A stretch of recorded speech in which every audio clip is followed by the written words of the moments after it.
Gabrielle is finally looking more like a tropical storm as she heads out of town, but trouble may be brewing closer to home. Meanwhile, a weekend washout is in store for some of us as a warming trend sets in over the lower 48. We'll have all the details coming right up. We're going to start here, as usual, in the tropics.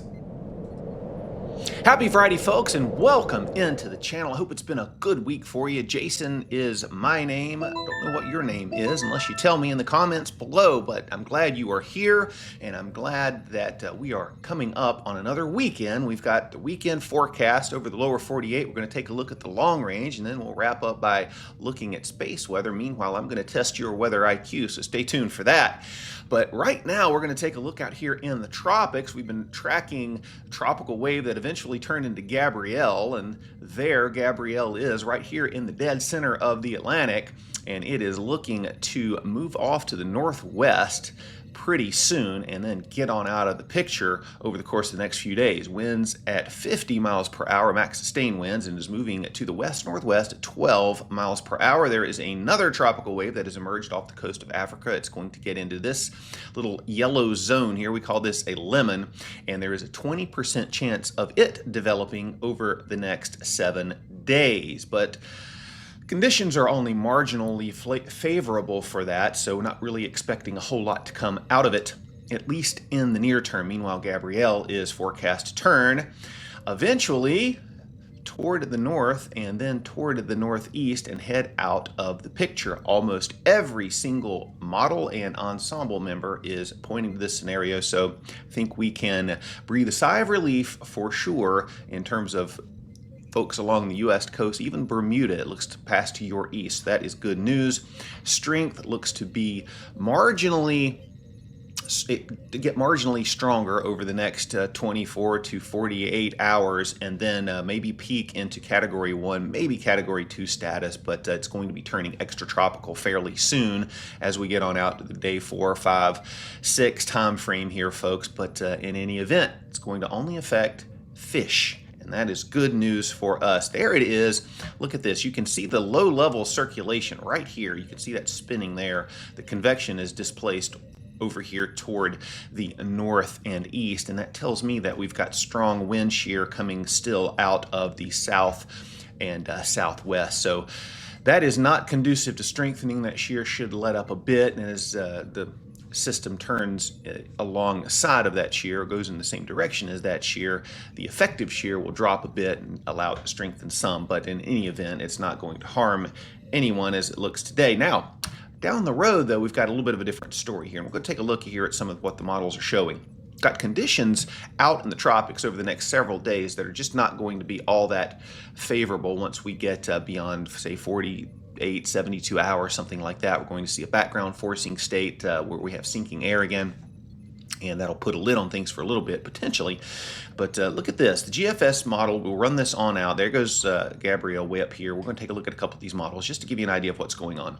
So as we get on out here toward next weekend, next Sunday, we're about 8 days. This is getting on in toward 9 and 10 days out now. We've got a tropical wave. That's the one that's come all the way across, that 20% chance. It's all the way across over here north of the islands now, and the GFS develops it a little bit to a weak low, kind of meanders it around north of the Bahamas, and then gets it on out by the time we get into Thursday, October the 2nd. And then look what it does. It brings up another little system in the Gulf. GFS has been doing this a lot, so if this was just the GFS doing this, I'd just throw it out the window. But look at this. Here is the European model, and there goes Gabrielle. Watch, see there? Moves it east of the islands, and it goes on out to sea. Nothing happening for a good long time, and then all of a sudden, we get on out here. Does kind of the same thing as the GFS with that wave. It starts to develop it a bit, but it tracks it in between Cuba and Florida toward the Keys and puts it in the Gulf as a strengthening hurricane by the end of the run. Now, this is 2 weeks out. Now, we're talking about anything in the near term. We're talking about 10 to 15 days out when we start to see any kind of development at all that would be close to home, all right? What about the Euro AI? It's been pretty good with the tropical Atlantic over the last couple of weeks, last couple of months, really. And so let's run it on out too. We get on out here toward day 10. There's that tropical wave tracking across, and it actually starts to develop it along with another tropical wave that's come up into the Caribbean. and it does kind of a GFS type thing here with two tropical systems right next to each other. That solution is not going to be on the table, just know that, but the signal is there for something that we need to pay attention to in the 10 to 15 day time frame. By that time, tropical forcing may turn around in the Atlantic, and we're going to look at that here in a second. But first, here's the wind shear anomaly map as we get on out toward 10 days. This is day 10, September the 29th.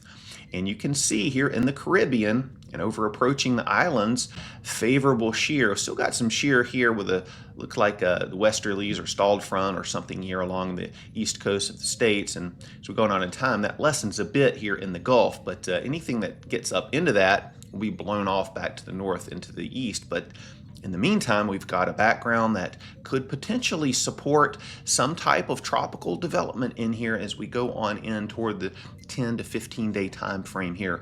And a lot of the models and ensembles are starting to show some activity in the Gulf or around the Caribbean. So we're definitely going to pay attention to that. Here's the background forcing. So we're at 48 hours and we're already looking at reds and oranges and reds coming back into the Atlantic. That sort of keeps kind of a lid on the atmosphere a little bit. It's just one factor, but it's a significant factor. And you can see as we get on out toward day 10, things start to lighten up a bit. There's 240 hours. That puts us out to the 29th of September. And then beyond that, we start to see a little bit of lightening up of that, and things go neutral out here. So that would be a signal that we could start to see development again as we get on out in time. We will watch it, all of these waves coming across. This time of year, bear watching, and I show you all of that just to let you know that things can pop up pretty quickly.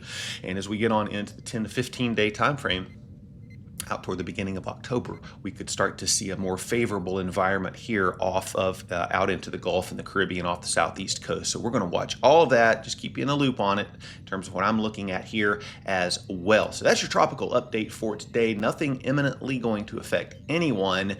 Gabrielle looks to get on up here in toward Greenland at some point over the next week, 10 days, something like that, and a couple of models take it over toward the UK, but most everybody kind of dies it off up here. So we're going to watch that again, and but that's tropical update for today. We're going to get into the US weather forecast for the next several days. We'll take a look at the long range as well, but right now I'm going to test your weather IQ, see what you know about El Nino and La Nina. Okay, here's your Friday weather IQ question. You ready? All right, here we go. Which of the following climate phenomenon can contribute to droughts in the United States or in parts of the United States? El Nino, La Nina, the Aurora Borealis, or Chinook wind? All right, there you go. I kind of gave you a hint in the previous segment there, so hopefully you can narrow this down a little bit. All right, so if you know the answer or want to hazard a guess, type in the comment section. If you don't, just wait till the end of the show and I'll tell you exactly what the answer is, and we'll talk a little bit about why that is the case. In the meantime, we've got to look at the weekend forecast. Some of us are going to be wet this weekend, others are going to have a pleasant weekend, but most of us are going to warm up. Folks, if you haven't yet subscribed, please consider doing that. Hit the like button if you like what you're seeing, and turn on those notifications. I do these videos about every day, and you'll get notified when they are available on YouTube, of course. And if there's anything I can be in prayer about, please type that in the comment section. I'll definitely pray over you all every day, and I'll be happy to pray over anything specific going on in your life, and we as a community will walk alongside of you and lift you up. So please do that. Also, let me know where you're commenting from. If you have any questions, happy to answer those as well. So right now, this is the hazards map, or the alerts map rather, and you can see it's pretty blank, not a lot going on. We do have flood watches up here for parts of the Mojave Desert and the South End Sierra foothills, and so watch out for heavier rain with some tropical moisture that's been incorporated into the southwest, and so we could see a little bit of flooding here on a localized basis. Definitely still have those air quality alerts and dense fog advisories up here in eastern North Carolina, and freeze warnings up here in, look at this, we click on one of these and we see a freeze warning and some frost advisories in place up here for northern New England. So that is for tonight. Temperatures getting into the 20s and 30s up there. In the meantime, here's the surface map. There's the boundary between the cooler air and the warmer air, and certainly have a low pressure system. We've been watching this for a couple of days. Upper level low has created a surface low here moving through the Dakotas, bringing rounds of rain for you all up here in the northern plains and the Midwest, the heartland area, back into the central plains afternoons. We've got another complex kind of a system here, but basically a lot of upper level energy and kind of diffuse boundaries at the surface. We've got a little wave of low pressure that'll be working through, and this afternoon could see some showers and thunderstorms, a couple of strong thunderstorms, maybe even severe with a tornado or two, some large hail damaging winds. We don't have a slight risk, it's just a marginal risk, but certainly a low end possibility here in Kansas, Missouri, and places like that. So watch out for that this afternoon, and more showers through the desert southwest, and even a couple of scattered showers along the southern tier into the southeast. So watch out for some downpours on your commute later today. Here is the air quality map. Still got fires burning up here in the northwest, leading to bad air quality in spots. Dallas, Houston, over from central Alabama, maybe Montgomery up to Atlanta, and then all the way around Louisville and Columbus into Cincinnati, Indianapolis, and back over toward the central portion of Tennessee, into the Nashville area and places like that. Folks, we're going to see bad air quality at times with just stagnant air conditions and no real wind to blow things around. And there's your wind map, and you can see, right? It's not going to be windy, and there's not any rain, at least for most of us, and so it's going to lead to ozone and particulates floating around in the atmosphere and collecting. It's going to be hazy and smell kind of bad at times, so watch out for that. Really, just not a lot of wind anywhere except for northern New England, and background in the northern plains could see some gusts into the teens and 20s. Here is the mid-level wind map, and we've been looking at this system up here. This is an upper level low, and you can see the flow going around it kind of like this, and these little brighter pockets are pieces of energy that are just rotating around that. Got a little system working into the southwest as well. I would look at this big jet coming here across Canada. That's going to be sagging south, bringing some cooler air into the northeast. But these mid-level wind maxes and upper level lows, or mid-level lows, whatever you want to call those, they enhance lift and provide a shear, and when you have a moist, unstable environment, it can act on that, provide showers and thunderstorms, and even severe thunderstorms if conditions are just right. And so as we go through the afternoon today, we'll watch this thing slide slowly to the east. You see that? Still sliding to the east. It's over the Midwest. As we get on in through the nighttime hours tonight into tomorrow, doesn't make a lot of progress. Now it puts us over here under the gun in the Great Lakes region for rain tomorrow as well. And right under the core of this, we'll see instability, clouds, and showers around in the Midwest as well.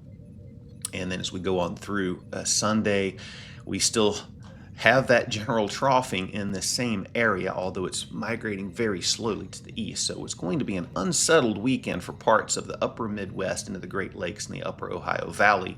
Everybody else along the East Coast should be in pretty good shape. Scattered showers along the southern tier, and then where all of this energy is in the Four Corners, you'll see an increase in afternoon showers and storms there, as well as a new system working into the northwest will keep you all unsettled. If we take a look at the radar this afternoon, or the forecast radar, I keep calling this the radar every day, but it's actually the forecast simulation of precipitation from the rapid refresh model. You can see that upper level low providing showers this morning from Nebraska all the way up into Minnesota and Wisconsin and the Dakotas, eastern Dakotas predominantly. As we get on into the afternoon, same thing happening. We're just see round after round of showers and thunderstorms, plenty of moisture in the Four Corners region out to the Intermountain West and California area, across the southern tier into Florida. Scattered showers and thunderstorms, and then as we get on into the nighttime hours, we may see a couple of pockets with some of the energy rotating around, holding things together here in Kansas and over into Missouri, parts of Iowa as well, as we get on in towards Saturday morning. Start the day off down here in northern Oklahoma, northern parts of Arkansas, near here around Joplin, could see showers and thunderstorms as you wake up in the morning. Taking a look at the total precipitation for Saturday. This is basically 8 a.m. Saturday through 8 a.m. Sunday. Here's where the rainfall footprint's going to be predominantly up here in the Midwest, Minnesota over into Wisconsin, into the UP of Michigan, back down through Illinois, Chicago, back into St. Louis, and over toward Kansas City, and back in towards central Oklahoma, Wichita, and places like that. You're going to see in Wichita, all the way down to Wichita Falls, you're going to see rain and maybe a lot of clouds and quite a few rounds of rain through the day on Saturday. Could be kind of a washout here back into the Four Corners region and west. Going to see showers and thunderstorms in the afternoon. They'll work through, but won't be an all-day event. Rain will be sneaking in through the day up here in the Pacific Northwest. Could see a couple of rounds of showers through the afternoon in the southern Appalachians, and then all of that shifts slowly to the south and the east from Wisconsin and Michigan and back over into Ohio and western Kentucky predominantly, and back into central Oklahoma. Going to see rounds of rain and clouds and cooler temperatures as well, but could pick up as much as an inch to a half, even maybe 2 inches in spots where the rain comes down heavily and trains over the same areas. Intermountain west, that system's moving in from the west, will provide clouds and rain for you all at times throughout the day as well, and scattered storms across the south. And southern tier, if we take a look here at the temperatures for the next couple of days, highs this afternoon, let's center this map a little bit better. Highs this afternoon across the northern tier in the 60s, all the way back into the plains where that upper level low is. Below that 70s, we get into the 80s and upper 80s pretty quickly as we get on the Ohio Valley, down the Mississippi Valley, across Dixie. Going to see muggy conditions with temperatures in the 90s, back into the 70s as we move west. Interior northwest still pretty warm, upper 80s out here and upper 90s in the desert southwest. Saturday, much the same, still cool across the north, warm and muggy across the central and south, and warm in the inner mountain west and back into the interior northwest. But that system comes in on Sunday and really cools things off. We're back in the 70s out here, warming up in the plains, and a little bit chillier across the northern tier, back into the northern New England, but everybody else in the 70s, 80s, and 90s. Taking a look at lows over the next couple of days, that's cool to look at too this time of year. 20s and 30s up here in New England and northern New England, and certainly those freeze warnings are definitely advised and warranted, and frost advisories below that. But everybody else in the 50s, 60s, and 70s going to be a little bit drier in some of these areas, and it'll feel like fall, but going to be muggy across the Mississippi Valley in the southern tier, cool out west, and then as we get on into Sunday morning, much the same with more below freezing temperatures hanging on up here in New England. It's that time of year, fall is here, and we'll see many reports of freezing conditions as we go through the next several weeks, and then we'll slip farther and farther south. Hopefully, that's what it's supposed to do. So, all right, folks, well, that's that for the weekend forecast. Let's take a look at the drought, see how we're shaking out with the new drought monitor, and see what's ahead over the course of the next couple of weeks.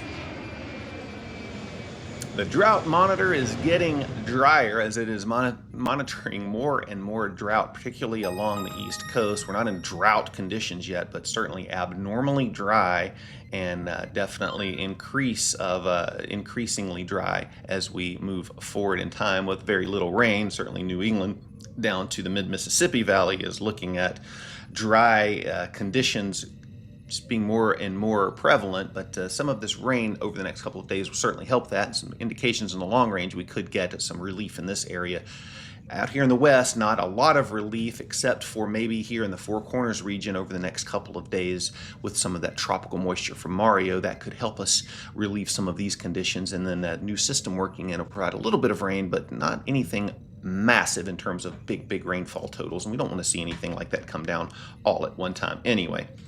We need that rainfall slowly over a period of time as opposed to rapid. Now, we've been watching blocking set up in Canada all summer long, and what that does is it sort of slows the pattern down, and it allows sometimes systems to really move slowly through the northern United States, and we've seen a lot of that this summer. And as we get on out here toward day 5, we're looking at a similar situation setting up out here in the center portion of the country. We've got a blocking ridge up here in Canada. That's these big red colors up here. And we start to see a little bit of troughing. Little energy has worked in here into the nation's midsection. And watch what happens. Starts to cut off. You see that? We get on out toward day 6. This is September the 25th, Thursday. And as we get on out in that time period, it's not just the European ensembles that are showing this, but it's also the GFS ensembles, the European operational, the GFS operational. We could go down the list, but everybody's kind of showing a signal here for a cutoff low in the nation's midsection along the Mississippi Valley. If that comes to fruition, it's going to be cooler and cloudier and rainy for this part of the country, and even into the southeast potentially, depending on where this thing sets up and how long it lingers around for a few days. And so it just kind of hangs out here, and eventually as we go on out toward day 10, so from day 5 to day 10, could be kind of an unsettled period out here in parts of the mid-south or southeast. So we're going to watch that. Blocking continues in Canada, and we get sort of a zonal flow potentially troughing in the west, bringing some unsettled weather out here and warm for everyone else. So that's what looks to happen. If we take a look at the actual precipitation through day 10, you can see that signal here setting up through the mid-Mississippi Valley where a lot of those reds were on the drought monitors. That could provide us some relief here and potentially working into parts of the southeast. Again, this is 5 to 10 days out. Models don't really have a clue on exactly where to place things, but they can give you a general idea, particularly if they agree and the ensembles agree that kind of the general pattern looks like. We can understand that a little bit better. The specifics, we'll hone in on that in the days to come, but just put it on your radar that we could see a little bit of relief out here, a little cooler too. If we take a look here at the GFS, see the GFS ensembles are showing pretty much the same kind of a pattern, same kind of footprint. And a lot of this rain, if I roll this back, see a lot of this comes in the day 4 to day 10 time frame, and it just keeps on raining as we go on out in time. So GFS is a little bit more stubborn with the placement of that low pressure. So we'll watch that, man. It'll be something interesting to see at least how it unfolds. Taking a look at the 6 to 10 day outlook from the Weather Prediction Center, September the 24th through the 28th.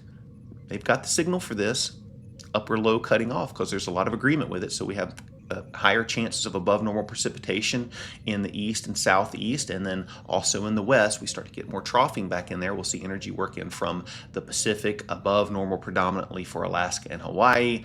And here are your fall colors, folks. Just oranges and reds as far as the eye can see here on the temperature outlook, especially across the northern tier and across the east. We'll eventually work that trough out over the course of the weekend. That'll be replaced by more kind of a zonal flow. Even some ridging will take over and increase temperatures here. But as that low cuts off, it'll be more normal, maybe even a little bit below in terms of temperatures here in the middle portion of the country. Near normal in Alaska, above in Hawaii, and that is it for the long range. Now we're going to wrap things up with space weather and the answer to the weather IQ question. Space weather, quiet as a mouse, even though we've got a lot of sunspots turning in toward us, and this coronal hole is now facing us here. You see that coronal hole right there? It is facing us, although it's not really all that far in terms of transequatorial. We don't have a lot of extension down here through the equator, but still enough of it could be directed toward us to enhance the solar wind stream. So we're going to watch that, but everything else is just quiet as a mouse. As I said, look at this. It's about as low as these bars can go in the KP. Nothing going on in proton flux, and certainly no solar flares. You don't see anything going up into the M or X ranges here, so very quiet there. A lot of sunspots, though. There you go. See all these sunspots here? We've got 1, 2, 3, 4 about to turn in toward us, a couple more coming around the limb, and these are growing in complexity, so we're going to watch those, but nothing going on so far. Did have a big magnitude 7.8 over here in the Kamchatka, I think that's how you say that, Kamchatka Peninsula. I can't say peninsula. Here in Russia. You know where that's at? Remember that big 8.8 that we had several weeks ago, way out here in Russia? There it is, way over here on the other side of the Aleutian. So they're still experiencing some really big aftershocks there. As far as home, not much going on here. Quiet today. Nothing going on off the northeast west coast, so that's good news. And volcanoes, nothing happening here either. I don't know why they changed this view, but I can't get it on the view that I used to show. But trust me, there's nothing going on except Shishalden is on an advisory, and Kilauea still erupting, and Great Sitkin is as well. And that brings us back round to the day's weather IQ question. I get my white screen in here so we can do the question. You can see all the words without the background. Weather IQ. All right, so here it is. Which of the following climate phenomena can contribute to droughts in the U.S.? El Nino, La Nina, Aurora Borealis, or Chinook wind? I think you can eliminate the last two. That leaves us with El Nino and La Nina. And answer is La Nina. La Nina can contribute to droughts, particularly across the southern and southwestern portion of the country. What happens in La Nina oftentimes is the jet stream gets displaced farther to the north, so parts of the north can certainly experience wetter than normal conditions, but as that jet stream migrates up there, the storm track is up there, and across the south you just have nothing going on, and certainly can see drier conditions. La Nina and El Nino do not live in a vacuum, but they do influence the weather patterns, and that's why we see a lot of times in wintertime When you have an El Nino setting in, the south is a little bit drier and warmer because the jet stream and the storm track's way up there bottling up the cool air, keeping the storm track across the north. However, we can see instances where things influence the pattern greater than La Nina or El Nino, and that's certainly possible to happen. Remember, we've got a full or a new moon coming up on September the 21st. That is 2 days from now. That would be Sunday, wouldn't it? Yeah, sure would. And we have less than 4 days to go until calendar fall. So enjoy the last vestiges of summer, although next week may feel like summer for much of us. In the meantime, I hope you have a wonderful weekend. I'll be back tomorrow with another quick update. We'll be back on Monday with a full episode of Cold Rain's Weather World. I hope you have a great afternoon, and we will see you again soon. Take care, everybody.